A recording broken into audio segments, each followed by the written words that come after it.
Welcome to Awakened Titans podcast with Lily Patrascu, mind-blowing conversations with influential business titans sharing how you can manifest abundance, love, joy, success through quantum awakening, quantum manifestation, quantum healing, quantum miracles, exponential business growth, and innovative products and services.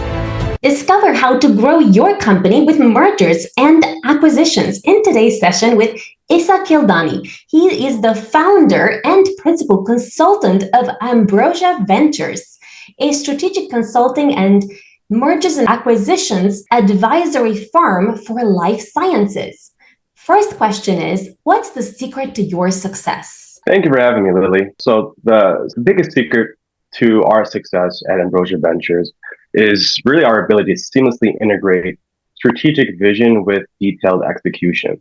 So in M&A, it's really not just about identifying the right deal. It's really about understanding how to create value post-acquisition. So a lot of my success really comes from the deep understanding of how to align organizational cultures, optimizing operations, and driving synergies that others might really overlook. So that whole comprehensive approach really does ensure that every deal not only closes, but thrives in the long term. Thank you. How did you become an awakened titan? And how did that help you to grow a mergers and acquisitions firm? Yeah, so it was really a journey. So it started off as me as a researcher years and years ago. And then going away from the clinical aspects, you start learning a lot of the details of the science and the business. And me just being an inquisitive person, I like to learn more and I like to learn from the best and the greats, so the people who run the companies. So being able to take those considerations, I was able to consistently deliver value in those high stakes, complex transactions. So over the years, I've been able to see the bigger picture while not really losing sight of the details. So whether it be something of a multi-billion-dollar company that's purchasing or acquiring a company, or just a strategic bolt-on, my approach with each deal is just the same level of rigor and commitment. So our reputation is really built on helping those successful integrations that not only meet but exceed the client's expectations. Thank you. Tell us about some of your client success stories and achievements related to mergers and acquisitions.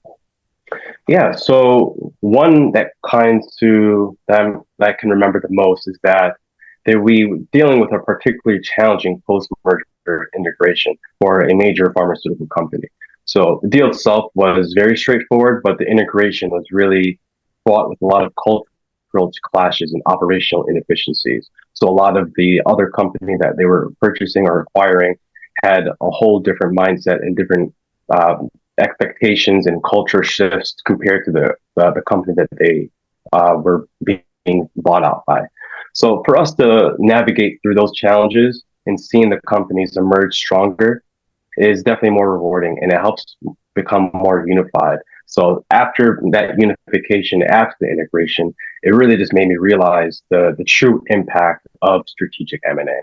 So I think that there was a really turning point that really solidified my commitment to mastering the art of M&A and understanding that the real work really often begins after the deal is signed. Thank you. What steps should entrepreneurs take to grow their company with mergers and acquisitions? So I think to be able to take that step into being successful in mergers and acquisitions, it really is taking a holistic approach to that. So it's honestly that the success lies in preparation and execution. So I think the best deal is where due diligence is thorough, integration plans are robust, and the strategic vision is very clear. So M&A, even though it comes off as very financial, it's more to that. It's a transformative process that really redefines a company's future. So if you approach that with a long-term perspective and ensure that every step from planning to integration is aligned with the broader business goals, I think you'll be on the right pathway. So that's kind of what we indoctrinate in my company. So we want to make sure that we're guiding every company through the right stage, ensuring that their M&A activities drive sustainable growth and long-term success. Thank you. What elements should entrepreneurs consider when growing their company with mergers and acquisitions? Elements that they should really focus on is paying attention to what the client's needs and what the client is looking for. So that's usually overlooked a lot. So being able to understand their pain points and understand what they're looking for in a merger and acquisition, whether it be cultural shift, operational needs, or what have you, you really want to make sure that it aligns to their strategic goals. Thank you. What are the top mistakes entrepreneurs make when growing their company with mergers and acquisitions? The biggest mistake that we normally see is the dollar sign. So, maybe they have a technology that they're ready to sell and they're giving X amount of dollars for it. That's the biggest red flag or biggest pitfall, is that even though there's a lot of money attached, that doesn't come to say that they are aligned on the same idea. So the ideologies might be different. So that's where you get a lot of differences. You see the employees leave. You see a lot of friction between team members.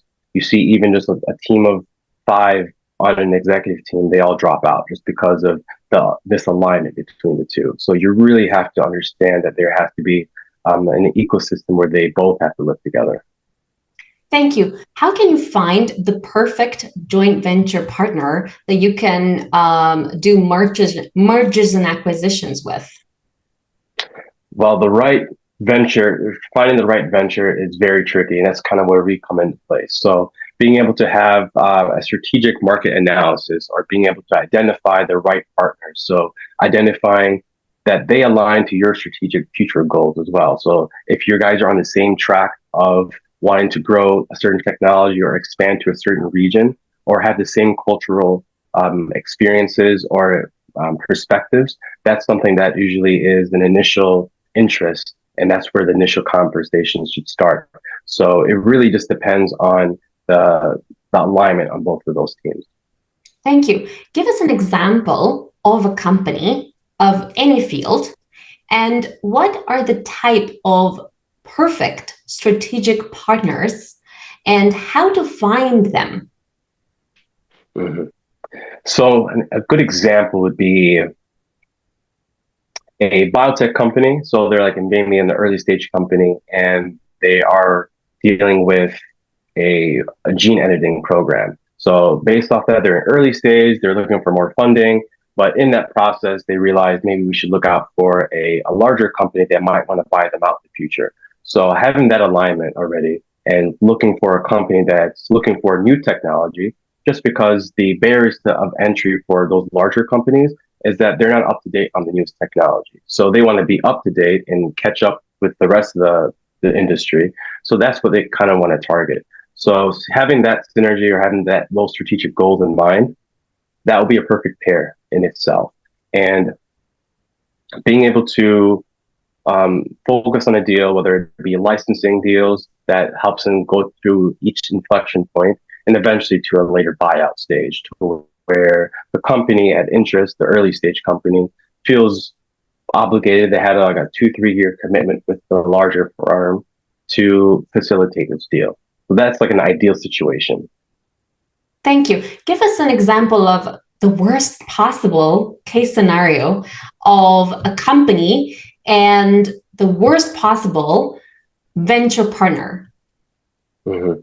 Well, the one I could think of is, as bad as it sounds, a company that wants to do a venture partner with a VC. So you see a lot of our private equity firms.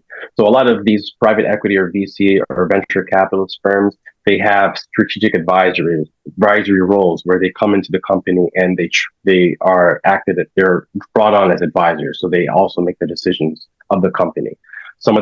Even though they come with money and they help you take you to your inflection point, whatever that might look like, it sounds great, but one of the biggest issues with that is that a company is money hungry, and this VC firm isn't really up to date on the science. So they're very just financially sound. They're really financially driven.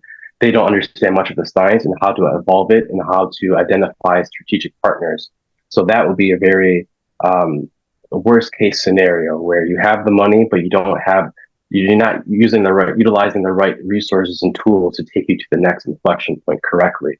Thus, eventually losing out on X amount of money, millions of dollars wasted in R&D spend and things of that nature. So that's definitely been a case a lot of the times before. And that's kind of what we advise our clients to make sure that they are accustomed to or are aware of those scenarios.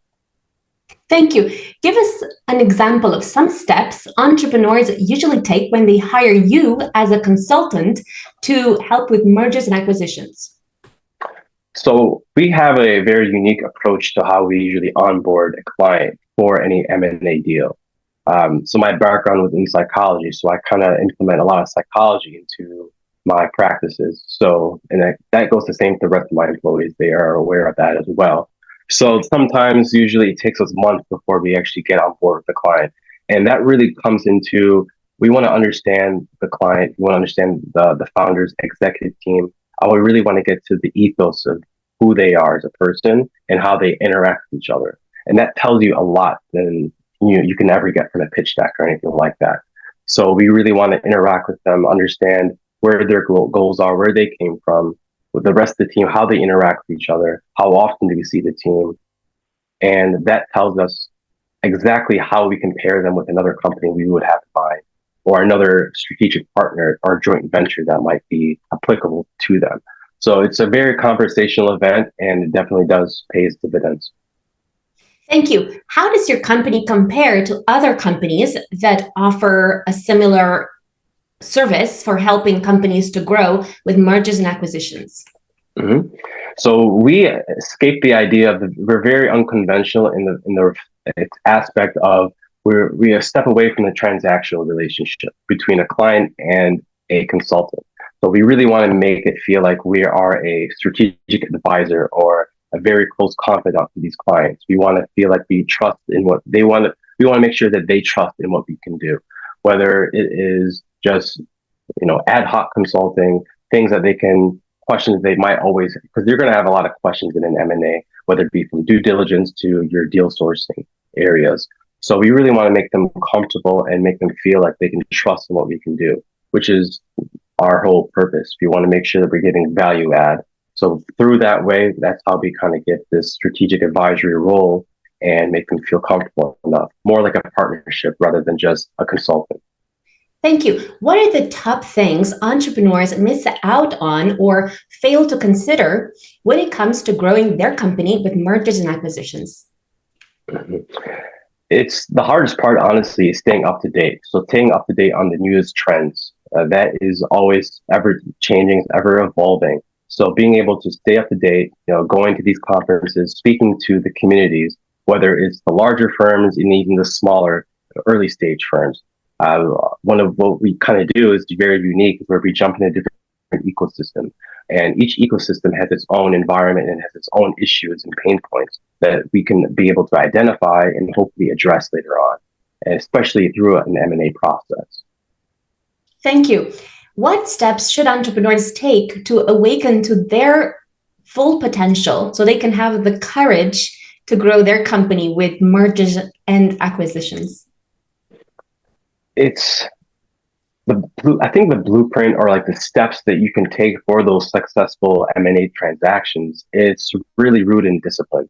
And you have to be disciplined and you have to be very flexible in your approach.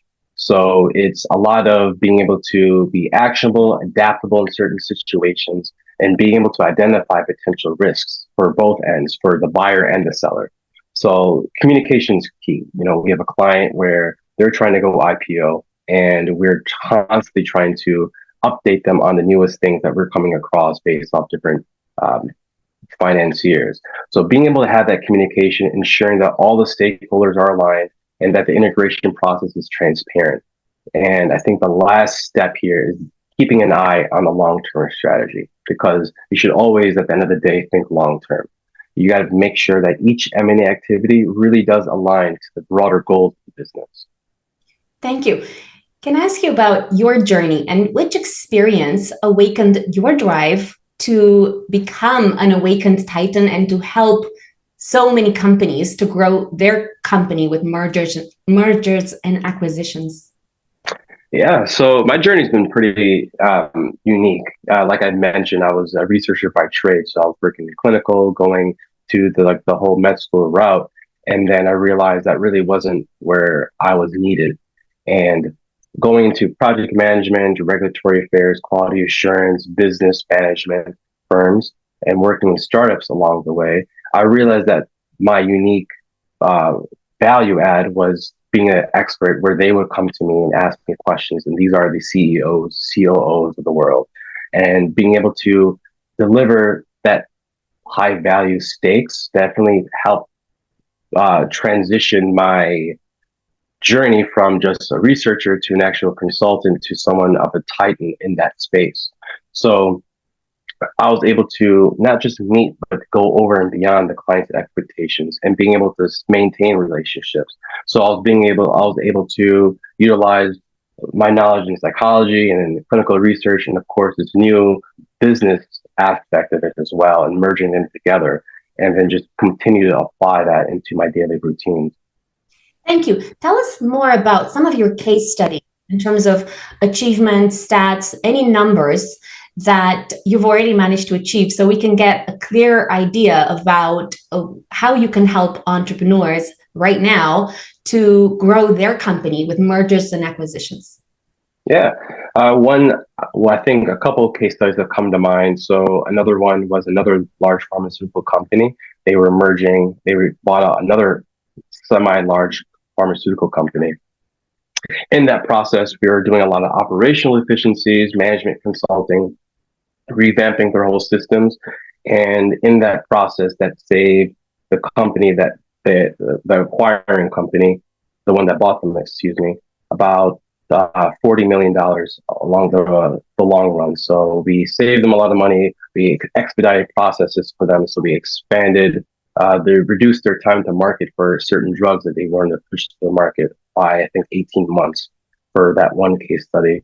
Another one was another R&D sector of a medical devices company that acquired some assets, and we saved them about $6 million in revenue costs. So it was initially going to be a potential revenue loss for them, and we're able to mitigate that and actually save them up, some funds along the way. So we try to make some unique adventures, or we try to make some unique aspects to how we can utilize it. How can we be creative and get saving the client money at the end? Thank you. What other steps should entrepreneurs consider when growing their company with mergers and acquisitions? Yeah, honestly, it doesn't hurt to think outside the box. I know that a lot of the conventional thinking that, what's written in books and what, thought leaders have mentioned are very helpful, but sometimes being able to use your own creativity definitely does help. So being able to reach out to people, understand what their pain points are, going to conferences, speaking just on a conversational note, what they're working on, what are they running into, and you start formulating ideas and how you can jump in, how you can connect the dots for them. You see where you can make a difference. One of my favorite things to do is to figure out from the first step some licensing opportunities. That's very easy, and it's almost a friendly note that a lot of companies are interested in, because in the long run they're both making money. So if you put interest to them that you'll be making money too, that's where the eyebrows raise and they're interested to hear more. Thank you. Tell us more about your most impactful, most extraordinary case study you've ever had of a merger and acquisition that you loved working with. Mm-hmm. I think my favorite one was in the medical affairs division for the R&D department, and the team was great. It was definitely eye-opening because the company, they were very standoffish. They had a understanding of how consultants were, so were hard to deal with at first. But like when they started seeing the value that we were giving to them as far as the post-merger acquisitions aspect of it, and they really saw the benefits of what was going on, how we're easily able to seamlessly integrate systems, integrate operational efficiencies, being able to merge these SOPs and complicated non-clinical studies, their attitude tempered a bit, so they were able to be a little more flexible, and you see the change in attitude, and it was very reassuring to see that people who are high up, they're able to see the value that we can provide, and then everything changes from that end. So it's definitely encouraging to see that. Thank you. And how can entrepreneurs make sure that the company they are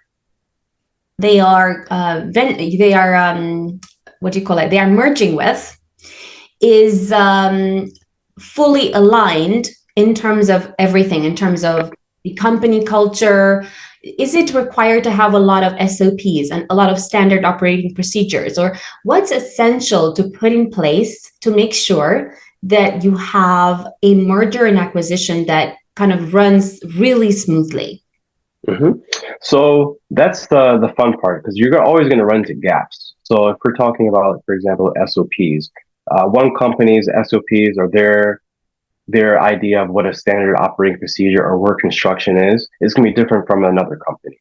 But the most important part is that they have a certain understanding on the two. So even though, for example, they don't specify what an observational study is versus a non-observational study, they have an overall idea of what the difference is, but they just never explicitly said it. So that's where we come in and we try to break down those barriers and understand, is this what you mean, or is this what you mean? And then, you just try to identify patterns in recognition. So sometimes, you have two separate bodies, and then we're just that mitigator that really clears the gray area. That way we can definitely see that if there's alignment or if there isn't alignment. So we want to make sure that there is going to be a possible match, really. A lot of this is dealing with, like I said, it goes back to communication. Communication is very key here. So it's being able to relay the information to these stakeholders, decision makers, and being able to be flexible too, just because maybe that there's an area that doesn't really align to the acquirer's needs, then we would have to pivot a bit and figure out, okay, if this is an issue, is this going to be an issue in the long run? Or how would this paint the picture later on? So it's constantly communicating, adapting, and then also risk mitigation. Thank you. Where can entrepreneurs find a suitable partner, joint venture partner? Mm-hmm. Honestly, the biggest part to find one is at conferences. You're always going to see them at conferences, trade shows, a lot of virtual events. There's an upcoming event. It's called Biotech Gate. It's a virtual partnering event that's for a week long. They do hold it every quarter, and you see tons of different companies, possible mergers, acquisitions that are always being dealt there. And it's the opportunity for these companies, whether you're early stage or large stage, to really get comfortable and communicate those kind of needs to whoever you're looking for. So honestly, the biggest ones are those areas. And of course, depending where you are. So if you're of the Bostons or the San Franciscos of the world, there's tons of events that always are happening in that ecosystem. So, and of course, there's companies like myself that's able to bridge those gaps. What metrics can entrepreneurs use in order to understand whether a company will add significant value to theirs by merging? Mm-hmm. One of the metrics I think that really is successful. It depends. It varies. So I usually like to leave it into the company's hands and ask them, what do you find as success? Because success can mean a lot of different things. It can mean money saved. It can mean technology acquired, a larger pipeline, new employees, so a larger workforce. So in my eyes, it comes down to a few things. So it's almost like a happiness score on the management team or executive team that they acquired, the amount of technology that got acquired as well, so IP and everything of the sort, and your employment force, because when you have a stronger employment force, that means you have stronger backing to take you to the next step. So you have people that's able to help those new technology assets you have in place as well. And having a pretty aligned team that everyone's on the same par with, it definitely helps make decisions a lot quicker and easier. Thank you. In some cases, when you do a merger and acquisition, you may need to lay off some staff. And in those cases, how do you make sure to keep the right people? Right. So that's always a tough one. It's unfortunate that some of the times the drawback of a merger and acquisition is that there's layoffs that happen. But the way I see it, the way I've done it in the past, is that I don't look at it as just a numbers game. It's mainly the value that that employee brings to the company. So even though they might have been there for maybe 6 months to a year versus someone that's been there for 5, 10 years, I really put into the consideration of their value. How valuable are they? Even though they're new, they have past experiences that can bring them that experience and brings them to keep them on that team. Versus someone that's been there longer, they maybe have that burnout process that really a lot of employers don't know really how to identify really. So there's like the quiet burnout. There's the quiet burnout versus something different. So there's certain identifiers that I'm able to identify based off just my own psychology background that I bring to awareness to these employers or the executive teams when we make those decisions on those layoffs. Thank you. How do you make sure to keep the morale high after a merger? Yeah, that's always tough. One of the things, and that comes back to having an executive team that's on par or they're on the same pace, really. So having the team excited about, merger acquisition, I think you should look at more of the long-term goals, the long-term successes that can happen after the acquisition. So even though right now it's a lot of uncertainty on their end, they should be anticipating or be excited for the future, what that lies, what that looks like. So being able to talk about new technology that might be on the forefront for them, that these new pipelines or the larger portfolio that they acquired is going to really take them to the next step, the next stage in their company. So that really does put them on a different pedestal compared to before. So they become more competitive, and of course, for their own self, it really is more rewarding because you're able to make a larger impact in healthcare. Because at the end of the day, even though we are doing M&A, we're really focused on improving healthcare.